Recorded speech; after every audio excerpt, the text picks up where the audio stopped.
એટલે કે small arms competition હોય છે, સ્મોલ આર્મ્સ કોમ્પિટિશન હોય છે તમારી.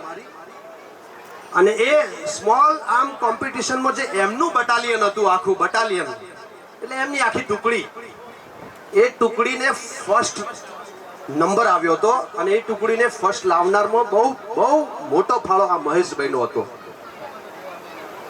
અને મહેશ નામ જ તમે જુઓ ને, મહેશ નામ, આ નામ આપણા શિવાનું નામ છે, આપણા શંકરનું નામ છે, આપણા ભોળિયાનું નામ છે. અને એને તો શક્તિઓ મળવાની જ. નામ એવા ગુણ ને પાછું મેં હમણાં મા બાપની વાત કરી કે 17 વર્ષ ભાઈ આપણે ખાલી બોલું રિક્ષામાં નાનું બાળક, આપણું છોકરું સવારે વહેલા બાલવાટિકા મૂકતા હોય ને તો કેટલા એમ ઢીલા પોચા થઈ જાય છે કે આ મારું છોકરું હેડ્યું એમ. અને આ તો 17 વર્ષ એમણે છોડી દીધો દીકરાને દેશ માટે. તો એ બટાલિયનને ફર્સ્ટ લાવનાર આ મહેશભાઈ હતા.